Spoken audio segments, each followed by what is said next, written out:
Good morning, fourth graders. Happy Wednesday, I believe it is, if you're watching this on Wednesday. If not, happy day, whatever day it is to you. Life is good day today. You may or may not know that the reason sometimes I have on a hat is I'm having a bad hair day. Yep, just gonna admit it. I feel like you've seen me at all stages over the last several months, and yep, that's why I wear a hat sometimes, bad hair day. Or it could also just be chalked up to pure laziness. Yeah, don't know what else I'm gonna say to that. Okay. Yesterday, I left you hanging in the worst place ever, right? You're probably like, I hate Mrs. Clark. She reads us good stories and then leaves us. Yes, because if you remember yesterday, Francine and Paul had just gone over to Mrs. Jalila's house. That's right, Mrs. Jalila. Jalila is not some fancy new fandangled kind of jello. It is actually someone's name. So Francine and Paul are headed over there to see and talk to her to see, what does she know about the flying light that was in the sky? So let's not waste any more time. Let's get to it.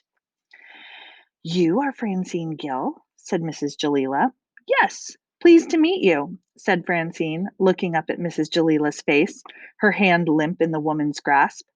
Paul had reached the landing and approached them cautiously. Mrs. Jalila's face was narrow and dark, her lips thin and exotically sculpted. Ooh, that's a fancy way to describe someone's lips, exotically sculpted. Her eyes slipped nervously between Paul and Francine. She smiled briefly and said, When did you call me up? When did I? Said Francine, sounding baffled. I just want to know what day you called me up, said Mrs. Jalila. It was yesterday, I guess, said Francine. Tuesday. Yes, said Mrs. Jalila thoughtfully. And you go to what school? The Wiley School, Francine said rather brusquely and turned back to Paul. This is my friend Paul Rhodes. We're doing the project together. Paul moved forward and nodded uncomfortably. Mrs. Jalila peered down the stairwell, then ushered them into her apartment. She led them through an entry hall and into a twilight lit a twilight living room, a twilight twi- I've never even heard this word, guys. Twilight living room to a nubbly brown couch. That is quite the description. In front of the couch was a coffee table with a vase of red flowers on it. Mrs. Jalila sat down across from them in a large white chair. She has a large white teacher chair too. Sorry, I'll stop the comments. She reached over to a small bedside table. A small table. Oh my gosh, a small table beside the chair, which was barely large enough to hold an overflowing ashtray, a pack of cigarettes, and a tall glass with ice in it. Took a cigarette and lit it. Okay, I'm sorry, I cannot stop this side comment. That is not healthy. No, Mrs. Jalila, don't be smoking. Don't be smoking around Paul and Francine. Okay, I promise that's my last side comment. Maybe for a page. Okay, sorry. She leaned toward them. Then she got up and closed the door, sat down, and leaned toward them again. She smiled slightly, but did not say anything. Paul looked at Francine, who was looking at him. A brief battle went on inside their heads, which Paul won. Then Francine turned reluctantly back to Mrs. Jalila and said, You saw that UFO? Yes, said Mrs. Jalila, leaning back as smoke streamed out of her nose. Not saying anything, not saying anything. Or at least, I think I saw it. Was it? It wasn't hard to see, was it? Said Paul. No, said Mrs. Jalila, slowly bringing her cigarette away from her mouth. Not saying anything. It was quite vivid. I was trying to go to sleep. I remember in an ugly little room at the motel. Though her body was still languid, she began to speak a little more quickly, and her large dark eyes regarded them with intensity. At first, it was almost as though I felt something more than I saw it, a change in the atmosphere. I got out of bed and went to the window, and there was a very unusual light in the field behind the motel. By that time, Rose was scratching at the door as though she wanted to go out, and I went to the door and opened it, and then stopped without her. She paused, her eyes floating around the room, and Paul watched a long column of ash drop off her cigarette onto the rug. I didn't say anything. Then what happened? Francine asked, looking down at the ash on the rug and then back to Mrs. Jalila. Rose was my dog, said Jalila, as though she hadn't heard Francine. We were both. She paused to put out her cigarette. You were both what? Said Paul and Francine together. Mrs. Jalila sighed. Well, Rose and I were both pregnant at the time, so Rose was not her usual adventurous self. But when we went outside, I saw that the strange light was actually an object. It was just floating there over the center of the field. So strange. So strange. She stared off at nothing for a moment, then lit another cigarette. Ordinarily, Rose would have been chasing after it, and I would have stayed away, I suppose, but somehow I was drawn to it. And Rose was very hesitant, so I started walking toward it. And Rose followed just behind me, growling a little, Mrs. Clark, growling a little. And then, when I was about 15 feet away, there was a slight creaking noise from another room, as though someone had jumped out of bed. Paul and Francine hardly noticed it, but Mrs. Jalila seemed startled. She looked toward the living room door, which was closed, then nervously back at them, then back to the door. And then? Paul asked her. You were about 15 feet away and something happened? Oh, said Mrs. Jalila, yes. We were about 15 feet away, and then the object seemed to change. It didn't look any different, really. It just felt different. It's difficult to explain. You must both think I'm. Oh, no, Mrs. Jalila, Francine insisted. Please go on. Well, Mrs. Jalila went on slowly, I believe there was also a change in the sound it was making. You see, it was making a sort of humming sound. And then, when we were about 15 feet away, the change happened. The sound began rising and falling in a very high pitched whine. And then I felt a very odd sensation, a strange tingling feeling all over, like a minor electric shock. That seemed strongest in my head, and there was another sound from the other room, like a patter of footsteps. Mrs. Jalila's head spun toward the door. Did you like how I did that? Spun toward the door. Oh dear, she murmured. I so much hoped. Her voice faded away. What's wrong? Francine asked her. Oh, nothing, nothing. She put her cigarette out quickly. Oh, clap. She's putting it out. Where was I? The tingling sensation, Paul prompted her. Oh, yes. Now she spoke rapidly. And Rose must have felt it too, because she bared her teeth and snarled, which she very rarely did. I was suddenly quite frightened, but I couldn't run very fast because I was pregnant. But we both went as fast as we could back to the motel and locked the door and pulled down the shades and called the police. But by the time they got there, it was gone. I couldn't sleep all that night. I still felt very strange. And the next day, I checked out of the motel as early as. At that moment, the vase on the table in front of Paul and Francine began to shiver. How does a vase shiver? I don't know. Let's keep reading. Mrs. Jalila's voice froze in her throat, her eyes riveted on the vase. The vase continued to shiver, and a few drops of water splashed out onto the tabletop. Then, as they watched, two red flowers rose up out of the vase. I'm not making this up, just so you know. Floated over to Paul and Francine and dropped gently into their laps. What is this? Dumbfounded, Paul and Francine stared at the flowers, then turned to each other. Mrs. Jalila covered her face with her hands and shook her head back and forth. The living room door opened, and a little boy appeared. He had, are you thinking what I'm thinking? The boy from the dream? He had thick black hair which hung almost to his shoulders of his white pajamas. His face was narrow with a small straight nose, and when he smiled at Paul and Francine, his shining black eyes seemed to close in slits. Mrs. Jalila took her hands away from her face and smiled apologetically at Paul and Francine.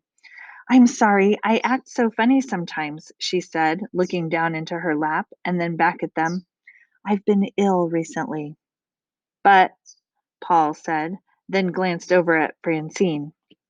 They silently checked with one another and both agreed that the flowers really had moved. But Mrs. Jalila seemed to think that she herself had imagined it. But we saw it too, Paul and Francine said at the same moment. Okay, here's a picture of, whoops, there it is. There we go. You can see Mrs. Jalila. Look at that smoke coming up. You can see the roses on the table in the vase, and they have like those shiver marks around them, so we know they're shivering. And there are Paul and Francine on the nubbly brown couch. Like how I remembered that description, nubbly brown couch. Here we go. You're very sweet children, Mrs. Jalila said sadly. But please don't try to humor me. It won't work. She reached for another cigarette and saw the little boy standing in the doorway. Noah, she said. Oh, Noah, I wanted you to stay in your room.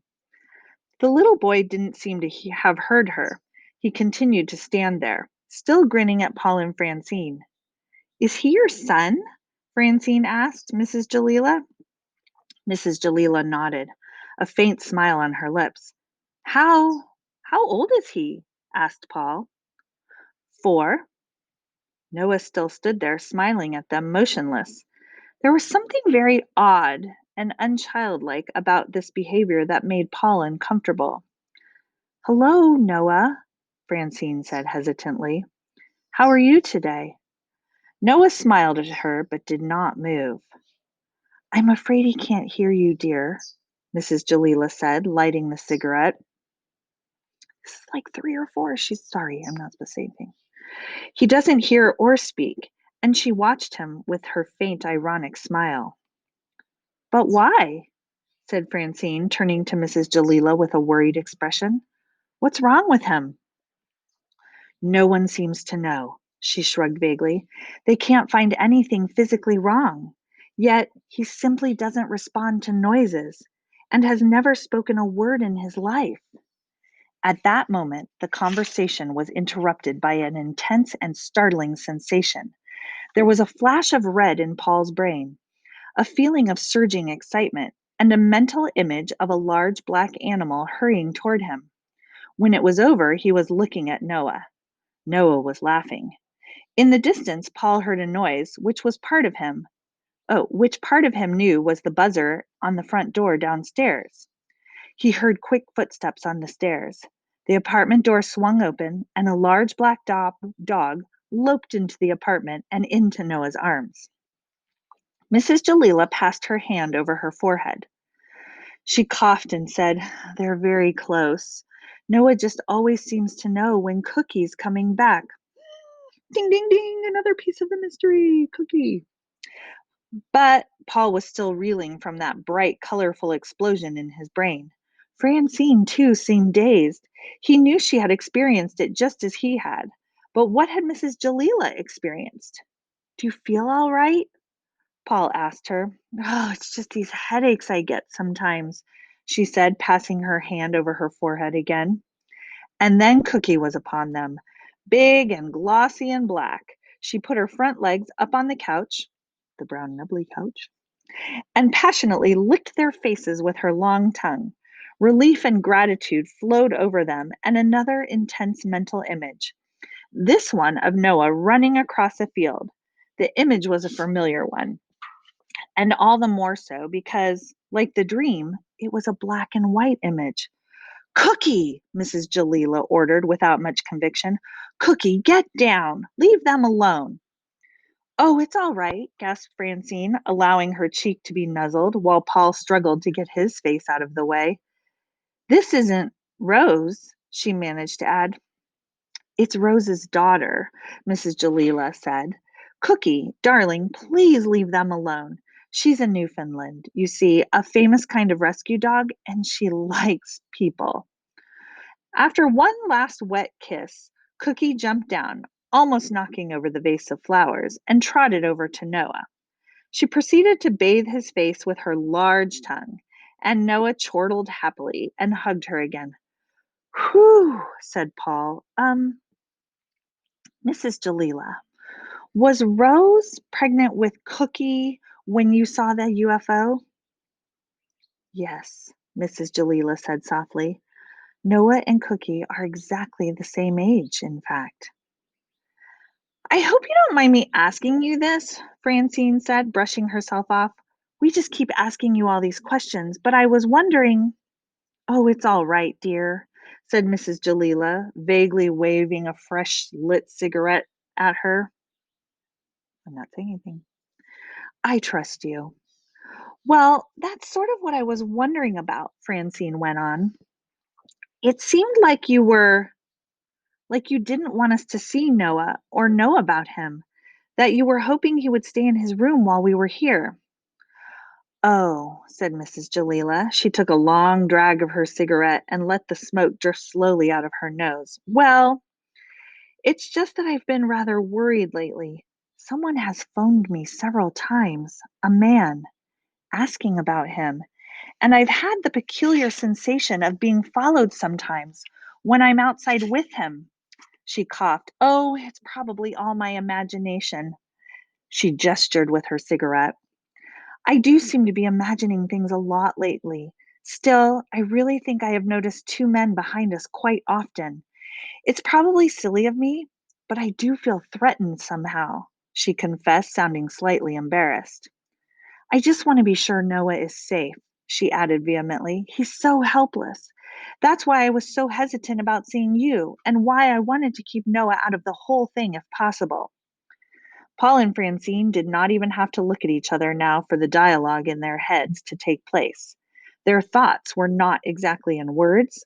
The messages were a little clearer than they had been before, perhaps because the need was greater. It must be the same two men, from Paul. You must have been right about them following us, grudgingly. Let's tell her. These are all thoughts in their heads. This is Paul's thoughts. Okay, here comes Francine's thoughts. Wait, think about it. It will frighten her even more.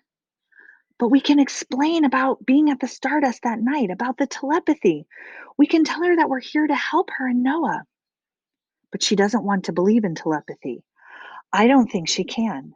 And about the flowers, she saw them move, but psychokinesis. Whatever it was, she couldn't even believe her own eyes. She'll just think we're humoring her. She'll only trust us if she thinks we're just normal, everyday kids. But she must have some kind of telepathy too. If we tell her, she can help us. But we have to be able to do it on our own. They were interrupted by another blast. This one was in searing, vibrant yellow. It was accompanied by no visual image, only color, and constituted nothing more than a bright greeting. Here I am. Can I play too? Feeling? Oh dear, Mrs. Jalila sighed and bent her head, stroking her forehead again. She looked at them with her large eyes. I'm sorry, children, but I'm afraid I'm getting another headache. She smiled faintly. Did you find out everything you need to know? Um, well, I guess so, said Paul. Yes, we'll have a good report, said Francine. She stood up. But, well, we'd love to come back sometime soon. Could we call you up and come over again, Mrs. Jalila? You're so interesting to talk to. And Noah and Cookie? She turned toward them. They do both seem to like you, said Mrs. Jalila, looking at them too. Cookie trotted over to Francine and rubbed her head against her leg, almost as though she understood what they were saying. And Noah was beaming at them again. I've never seen either of them respond to strangers so strongly, said Mrs. Jalila. You do seem to make Noah happy. Of course you can come again. She stood up. Well, thank you very much, Paul said as they walked to the door. See you soon, I hope, said Francine. Goodbye, Noah. Goodbye, Cookie. Cookie barked sharply and wagged her tail. Noah's smile grew so wide that it seemed as though his small face would not be able to contain it. Mrs. Jalila looked at him and smiled. Goodbye, children, she said, and gently closed the door. This time, the two men were in a car parked across the street and several houses down the block from Mrs. Jalila's apartment.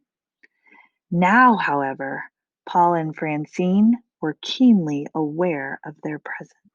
Dun dun dun! Oh my gosh, is this getting good or what? Okay, so let's talk about this, or I'll talk about it to you, and you can turn me off if you don't want to hear it.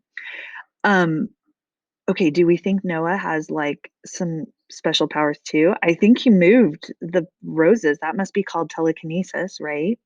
Do you think he can also read the minds of Paul and Francine? And what about Rose? Can Rose read the minds of them? I don't know. This is so good. And now there's men that are following not only Paul and Francine, but it sounds like they've been following Noah too. Oh my goodness, guys. You're going to have to tune in tomorrow for chapter 6. Yes.